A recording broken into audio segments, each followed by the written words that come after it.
మాట్లాడారా? వాళ్ళతో ఏమన్నా మాట్లాడటం జరిగిందా? జానీ మాస్టర్ ఫ్యామిలీతో గాని, లేకపోతే ఇటువైపు అమ్మాయికి సంబంధించిన ఎవరన్నా? అంటే ఆవిడ కొంత డిప్రెషన్‌లో ఉంది. ఎవరితో మాట్లాడడానికి సుముఖంగా లేదన్నట్టుగా నేను తెలుసుకున్నాను. ఇంకా ఆవిడని ఎక్కువ ఇబ్బంది పెట్టలేదు. మాట్లాడలేదు నేను. ఓకే. బట్ ఆయన క్లోజ్డ్ సర్కిల్‌లో సర్కిల్. వాళ్ళు కొంతమందితో మాట్లాడాను. అండ్ అలాగే ఈఎంఐకి సంబంధించిన వాళ్ళతో కూడా కొంతమందితో నేను మాట్లాడాను. ఓకే. సో అంటే ఇద్దరి సర్కిల్ ఒకటే అయి ఉంటది నాకు తెలిసి. అదే. ఆ! సో బేసికల్లీ ఇది ఎలా చూడాలంటే ఏదో రేపో లేకపోతే ఇది కాకుండా ఒక ప్రేమ వివాదం. హ్మ్. ఆ ప్రేమ వివాదంలో ఈగో క్లాషెస్ లేకపోతే ఈయన కావాలని ఆవిడో లేకపోతే ఆవిడ కావాలని ఈయనో హ్మ్. ఇద్దరికి మధ్య కొంతసేపు ఆవిడ కావాలని ఈయన ఫైట్ చేసి ఉండొచ్చు, కొంతసేపు ఈయన కావాలని ఆవిడ ఫైట్ చేసి ఉండొచ్చు. ఇది జరిగింది. వెయిట్ షిఫ్టింగ్లు జరిగినాయి.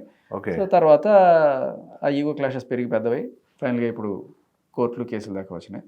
బట్ పెట్టేటప్పుడు జెన్యున్గా మొత్తం కంప్లైంట్ పెట్టకుండా ఆ కంప్లైంట్లో ఓన్లీ నన్ను వేధించాడు, నన్ను టార్చర్ చేశాడు, కేవలం నన్ను వాడుకున్నాడు, నాకు అవకాశాలు రానివ్వకుండా చేస్తానని చెప్పి బెదిరించి నన్ను లోన్ తీసుకోండి, ఇలాంటివి ఉన్నాయి తప్ప ఈ ప్రేమ వ్యవహారం గురించి ఎక్కడ కూడా ఆవిడ కంప్లైంట్లో పొందుపరచలేదు. సో తర్వాత మనకి ఎప్పుడైతే కొన్ని అంటే వాళ్ళు వీళ్ళు చెప్పిన నేను సాక్ష్యాలుగా మీ ముందు తీసుకురాలేను కదా. అవును. సో నమ్మకం కన్నా సాక్ష్యం అనేది ఇంపార్టెంట్, ఆధారాలు అనేది ఇంపార్టెంట్. సో అలాంటివి వచ్చినప్పుడు మనం ఖచ్చితంగా బయటపెట్టాలి. ఎందుకంటే ఈ పోక్సో ఏదైతే ఉందో అది ఏం చెప్తుందంటే నీ మీద ఎవరైనా పోక్సో పెడితే బై డిఫాల్ట్ నువ్వు దోషివి, నిర్దోషివి కాదు. మామూలు వేరే కేసులో అయితే నీ మీద శిక్ష పడేదాకా నువ్వు దోషివే కాదు. పోక్సో కేసులో బై డిఫాల్ట్ నువ్వు నేరస్తుడివి. ఓకే. సో ఇప్పుడు ప్రూవ్ చేసుకునే బాధ్యత నీ మీద ఉంది. ఇప్పుడు నన్ను వీడు ఎలా చేశాడు ఇలా చేశాడంటే చేసినట్టు గ్యారంటీ ఏంటమ్మా, సాక్ష్యాలు చూపించు అని అడగచ్చు. అప్పుడు నేను నీ మీద కేసు పెట్టిన వాళ్ళని నేను చూపించాలి. బట్ పోక్సో కేసు పెడితే నమ్మేస్తాం, ఇంకా నువ్వే ప్రూవ్ చేసుకో నిర్దోషమని. బర్డన్ ఆఫ్ ప్రూఫ్ అంటారు, అది నీ మీద ఉంటుంది. సో పోక్సో యాక్ట్ 29 మనకి చెప్పేది ఇదే. సో ఏ సందర్భంలో వాడతారు పోక్సోని? అదే పిల్లలు, చిన్న పిల్లలు, అది సో 18 బిలో పిల్లలు ఎవరైనా ఉన్నారో వాళ్ళకి మనకి డిఏవి కేసు చూసి ఉంటారు. అవును. చైల్డ్ అబ్యూస్, మరి చిన్న పిల్లలు వాళ్ళు. అవును. సో వాళ్ళు చెప్పిన సాక్ష్యం ఏంటంటే పిల్లలు అబద్ధాలు చెప్పరు కదా. వాళ్ళు ఎందుకు అబద్ధాలు చెప్తారు అంటే మరి 10th మేము 10 ఏళ్ళు 6 ఏళ్ళు 7 ఏళ్ళు ఆ పిల్లలు వాళ్ళు అలా అంకుల్ నన్ను ఇలా చేశాడు అంటే ఇంకా దానికి క్రాస్ ఎగ్జామినేషన్ చేయడానికి కూడా ఇది ఉండదు. అవును. వాళ్ళు చెప్పింది నమ్మేయడం, శిక్ష చేసేయడం అనేది జరుగుతుంది. బట్ ఏజ్ పెరిగే కొద్దీ మనిషి అన్నీ నేర్చుకుంటాడు. అబద్ధాలు చెప్పడం నేర్చుకుంటాడు, మోసాలు చేయడం నేర్చుకుంటాడు, పాలిటిక్స్ నేర్చుకుంటాడు, ఇవన్నీ ఏజ్ పెరిగే కొద్దీ జరుగుతాయి. బట్ అయినా కూడా 18 లోపు ఏదైనా సరే మనం చిల్లరగానే పరిగణించాలి. బట్ 18 దాటిపోయిన తర్వాత నువ్వు ఏదైనా కేసు పెడితే నువ్వు పెట్టిన కేసులో నీకు ఏదైనా మోటివ్ ఉండొచ్చు, నువ్వు అబద్ధాలు చెప్పేవాడు ఉండొచ్చు. So you are an adult, you know everything. So కాబట్టి అది ఇంత ఇదిగా చూడరు. అందుకనే మిగతా కేసుల్లో నేను 18+ వాడిని, నేను నీ మీద ఏదైనా కేసు పెడితే నేనే ప్రూవ్ చేయాలి నువ్వు అలా చేసావని. 18 లోపలైతే చేయాలి. బట్ ఇప్పుడు జరిగిన అఫెన్స్ ఏమో 16 ఏళ్లకో లేకపోతే 17 ఏళ్లకో అనుకుందాం. 21 టైంలో కేసు పెట్టావు. సో ఈ కేసు పెట్టినప్పుడు నువ్వు అడల్ట్, నీకు అడల్ట్గా ఉన్న మోటివ్స్ అన్నీ కూడా ఉండొచ్చు. నువ్వు అబద్ధాలు చెప్పడం నేర్చుకోండొచ్చు, మోసాలు చేయడం నేర్చుకోండొచ్చు, రాజకీయం అన్నీ తెలుసు, నువ్వు పెద్దదానివి కాబట్టి. బట్ ఇప్పుడు నువ్వు పెట్టిన కంప్లైంట్ ఒకవేళ 16 ఏళ్ల వయసులో పెట్టుంటే దానికి ఉన్న శాంటిటీ వేరు. ఓకే, చిన్న అమ్మాయి చెప్పింది డన్. బట్ ఇప్పుడు 21 ఏళ్ల వయసు అమ్మాయి వచ్చి అప్పుడు జరిగిందని పోక్సో కేసు పెట్టచ్చా అనే దాని మీద ఖచ్చితంగా చర్చ జరగాలి. ఇది న్యాయశాస్త్రంలో ఇది చాలా పెద్ద ఇది. అండ్ చట్టంలో ఉన్న ఇంకొక లొసుగు అనుకోవచ్చు, లేకపోతే ఒక క్లాజ్ పోక్సో యాక్ట్ 19 అది ఏం చెప్తుంది అంటే 29 ఇది 19. ఓకే. ఇది ఒకసారి మన ఎస్పెషల్లీ ఇది లాయర్స్ కోసం నేను తీసుకొచ్చిన, లాయర్స్ అండ్ జడ్జెస్ ఎవరైతే చూస్తున్నారో వాళ్ళు దీన్ని చదివి దీన్ని ఇంటర్ప్రిటేషన్ చేస్తే బాగుంటుంది. ఓకే. సో ఇది ఏం చెప్తుంది చాలా క్లియర్గా అంటే, notwithstanding anything contained in the code of criminal procedure 1973 ఇవన్నీ మనకు అర్థం కావు కానీ, but any person including the child who has apprehension that an offence has been committed under this act or has the knowledge of such offence he shall provide such information to special juvenile police unit, local police. ఎవరు report చేయొచ్చు ఇటువంటి crime జరిగినప్పుడు, ఇది చిన్న పిల్లల మీద దాడులు లేకపోతే లైంగిక వేధింపులు జరిగినప్పుడు ఎవరు రిపోర్ట్ చేయొచ్చు అంటే ఎవరైనా చేయొచ్చు. అమ్మాయి అమ్మ నాన్న చేయొచ్చు, అక్క చెల్లెళ్ళు చేయొచ్చు, అమ్మాయిని ఎగ్జామినేషన్ చేసిన డాక్టర్ చేయొచ్చు, ఆ అమ్మాయి పొరపాటున కాదు, ఆ అమ్మాయి ఒకవేళ టీచర్కి చెప్పుకుంటే ఆ టీచర్ కూడా చేయొచ్చు. ఎవరైనా అమ్మాయి తరపున వెళ్ళి కంప్లైంట్ చేయొచ్చు, ఇంక్లూడింగ్ ద చైల్డ్. ఇది చాలా ఇంపార్టెంట్ పాయింట్ అండి. Okay. ఇక్కడ ఇంక్లూడింగ్ ద చైల్డ్ అని మెన్షన్ చేశారు. ఓకే.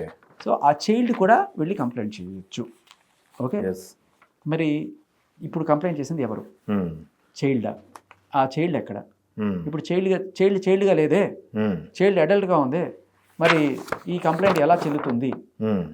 అసలు ఈ కంప్లైంట్ చెల్లుతుందా చెల్లదా? అక్కడ ఇచ్చినది కంప్లైంట్ చైల్డ్ కాదు, అడల్ట్. పోనీ వేరే వాళ్ళు ఇచ్చారా ఆ అమ్మాయి తరపున? కాదు. So where is the child? Child has become adult. So now what is the sanctity? అంటే ఇప్పుడు ఎక్కడ మిస్టేక్ జరిగిందంటారు? పోలీసులు కేసు రిజిస్టర్ చేయడంలోనే మిస్టేక్ జరిగిందంటారా? ఖచ్చితంగా. అంటే కొంత నాలెడ్జ్ ఉండొచ్చు, కొంత నాలెడ్జ్ ఉండకపోవచ్చు. అండ్ దీని గురించి కోర్టులు, మన హైకోర్టులు లేకపోతే సుప్రీంకోర్టులు లేకపోతే ఎవరైనా సరే క్లారిటీ ఇవ్వాలి. ఇది ఎందుకు జరుగుతుందంటే చాలా చోట్ల ఇప్పుడు మేబీ మీ ఇళ్లలో మన పూర్వీకులు కూడా చాలా చోట్ల 16 ఏళ్ళకి పెళ్ళిళ్ళు, 18 ఏళ్ళు. మా అమ్మకి 18 ఏళ్ళకు ఇప్పుడు జరిగిపోయింది. మా నాయనమ్మకి 13 ఏళ్ళకు 14 ఏళ్ళకు పెళ్లి జరిగింది. సో ఇంకా ఊళ్ళల్లో 16 ఏళ్ళకి 17 ఏళ్ళకి పెళ్ళిళ్ళు చేసేస్తున్నారు. ఇలాంటి క్రమంలో మరి పెళ్లి చేసినప్పుడు మరి ఏమనాలో మన సొసైటీ మగాడు ఏజ్లో పెద్దగా ఉండాలి, హైట్లో పెద్దగా ఉండాలి, చదువులో పెద్దగా ఉండాలి, ఆస్తిలో పెద్దగా ఉండాలి. ఇవన్నీ కూడా మనకు ఓవర్ ది ఇయర్స్ నేర్పించారు. మరి పెద్దగా ఉన్నప్పుడు వాడికి కొంత నాలెడ్జ్ ఉంటుంది. ఈ శృంగార పరమైందో ఏదైనా సరే, ఆ ఎడ్యుకేషన్ అయినా కావచ్చు. మరి 16 ఏళ్ళ అమ్మాయికి ఏముంటుంది? అలా ఇచ్చి పెళ్లి చేసినప్పుడు వాడే ఈ అమ్మాయిని ఏదో రకంగా దారిలోకి తెచ్చుకోవడానికి ప్రయత్నిస్తూ ఉంటాడు. ముఖ్యంగా ఇది చాలామంది మగవాళ్ళు లేకపోతే పెళ్ళి ఇవాళ సంసారాలు చేస్తున్న వాళ్ళు కూడా వాళ్ళందరికీ తెలిసిన విషయం ఏంటిది, ఇవాళ రేపట్లో కొత్త లవ్ అఫైర్లు ఇవన్నీ కామగా ఉన్నా కూడా, బట్ ఎవరైతే అసలు ఎటువంటి లవ్ అఫైర్ లేకుండా అలా ఉన్న అమ్మాయికి పెళ్లి జరిగినప్పుడు అతను ఒక నెల రోజులు కష్టపడాల్సి వస్తుంది శృంగారంలో పాల్గొనాలంటే. ఓకే. సో ఆ అమ్మాయి తోసేస్తూ ఉంటుంది, రావద్దంటది, ఇవన్నీ కూడా కామన్గానే జరుగుతూ ఉంటుంది.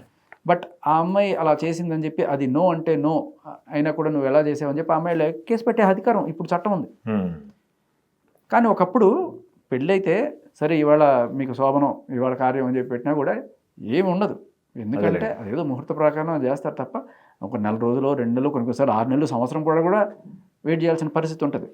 ఆయన ట్రై చేస్తుంటాడు, ఇవి తోసేస్తూ ఉంటుంది. ఇదే జరిగేది. కానీ 16 ఏళ్ల వయసులో మరి వాళ్ళకి ఏం తెలుస్తుంది పాపం? అది నిజమే. కానీ వీళ్ళు ఊరుకుంటారా మన పెద్దవాళ్ళు?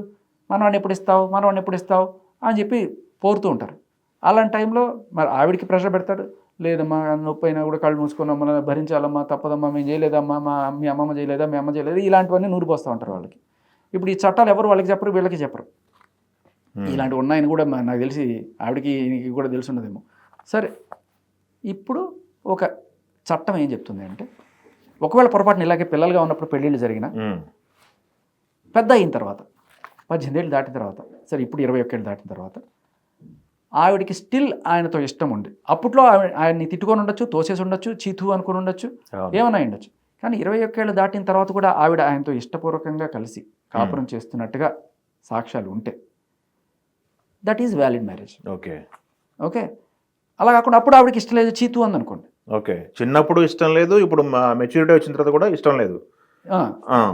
మెచ్యూరిటీ వచ్చిన తర్వాత ఇష్టం ఉంటే వ్యాలిడ్ మ్యారేజ్. మెచ్యూరిటీ వచ్చిన తర్వాత కూడా చీతు నాకు వద్దు అని చెప్తే ఆవిడ అదే క్లాస్ కింద నాకు చిన్నప్పుడు పెళ్లి చేశారంటే చెల్లదు అని ఇవ్వచ్చు. ఇచ్చేయచ్చా? ఓకే. చల్లదు. ఇలాంటి కేసు నేను ఒక డీల్ చేశాను. యాక్చువల్గా ఇలాగే చేశాను నేను. ఓకే. అలా అయింది. వెంటనే కోర్టు తీర్పు కూడా ఇచ్చింది. ఆవిడకి 19 ఏళ్ళు వచ్చినప్పుడు ఆవిడకి 16 ఏళ్ళ వయసులో ఇష్టం లేని పెళ్లి చేశారు, నాకు ఇప్పటికీ ఆయన అంటే ఇష్టం లేదని చెప్పి కోర్టుని అప్రోచ్ చేస్తే మ్యారేజ్ క్యాన్సిల్.